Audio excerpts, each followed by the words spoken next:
রক্ত ঝরিয়ে স্বাধীন বাংলাদেশের জন্ম দিয়েছিল ভারত, পরাজিত করেছিল পাকিস্তানকে। পশ্চিম পাকিস্তানের সেনার গণহত্যার হাত থেকে পূর্ব পাকিস্তানকে মুক্তি দিয়েছিল। কিন্তু মোহাম্মদ ইউনূসের আমলে সেই বাংলাদেশেই ভারত বিরোধিতা চরমে, কট্টরপন্থী মৌলবাদীদের রমরমা।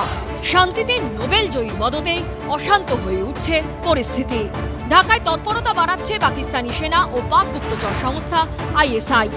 এই পরিস্থিতিতে পশ্চিম সীমান্তে পাকিস্তানের পর এবার ভারতের মাথা ব্যথা পূর্ব সীমান্ত। এই পরিস্থিতিতে বাংলাদেশকে জব্দ করার কৌশল নিয়েছে ভারত। ভারতের স্থল বন্দর দিয়ে একাধিক বাংলাদেশি পণ্যের আমদানি বন্ধ করে দিয়েছে কেন্দ্রীয় সরকার। ভারতের কোনো স্থল বন্দর দিয়ে বাংলাদেশের রেডিমেড পোশাক ভারতে ঢুকবে না। কেবল মুম্বাই এবং কলকাতা বন্দর দিয়ে জলপথে এই পণ্য ভারতে ঢুকতে পারবে। ফলে স্বাদযুক্ত কার্বনেটেড পানীয়, কেক, চিপস বা স্ন্যাক্স, তুলো, সুতো, প্লাস্টিকের পণ্য এবং কাঠের আসবাবপত্র অসম, মেঘালয়, ত্রিপুরা বা মিজোরামের কোনো স্থল বন্দর দিয়ে ভারতে ঢুকতে পারবে না। পশ্চিমবঙ্গের চ্যাংরাবান্ধা ও ফুলবাড়ি দিয়েও এই পণ্য ঢুকতে দেওয়া হবে না, যার জেরে সংকটে পড়েছেন বাংলাদেশের ব্যবসায়ীরা। সূত্রের খবর, এই পরিস্থিতিতে অন্তত 3 মাসের জন্য যেন বিধিনিষেধ স্থগিত করা হয়। ভারতের কাছে তার আর্জি করার জন্য মোহাম্মদ ইউনূস সরকারের কাছে দাবি জানিয়েছে বাংলাদেশের রেডিমেড পোশাক নির্মাতাদের সংগঠন BKMEA।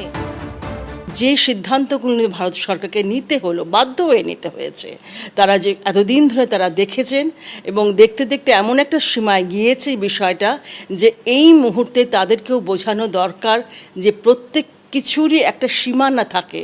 ভারত এতদিন ধরে তাদের বিভিন্ন কার্যকলাপ খুব শান্ত মনে দেখবার চেষ্টা করেছে। বাংলাদেশের বিরাট তাদের তো গার্মেন্ট ইন্ডাস্ট্রি মূলত রপ্তানি ভিত্তিক, সেই রপ্তানির ক্ষেত্রে একটা বাধা হবে, একটা সমস্যা হবে।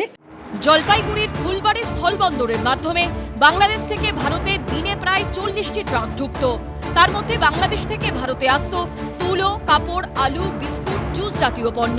অন্যদিকে ভারত থেকে ওপারে যেত বোল্ডার। কিন্তু বিধিনিষেধের পর আমদানি রপ্তানিতে ভাটা পড়েছে।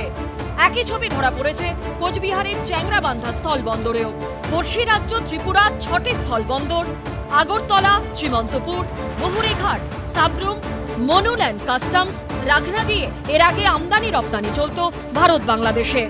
নয়াদিল্লির কড়া পদক্ষেপের জেরে এই সমস্ত সীমান্তেও ব্যবসা বাণিজ্যে প্রভাব পড়েছে। সংকটে পড়েছে বাংলাদেশের ব্যবসায়ীরা। ভারতের উপর তারা অনেকটাই নির্ভরশীল এবং ভারত যদি সেই রকম অর্থনৈতিক চাপ দিতে আরম্ভ করে তাহলে বাংলাদেশের অর্থনীতির উপর গভীর প্রভাব পড়বে। এবং প্রভাব বলতে যেটা হবে সেটা হচ্ছে, প্রথম কথা হচ্ছে জিনিসের সরবরাহ কমে যাবে, মূল্যবৃদ্ধি হবে, ইনফ্লেশন, মুদ্রাস্ফীতি হবে এবং তার থেকে জানেন বাংলাদেশের যেরকম সামাজিক অবস্থা এখন আছে, সামাজিক অসন্তোষও তৈরি হবে। এর আগে আরও একটি কড়া পদক্ষেপ নিয়েছে ভারত।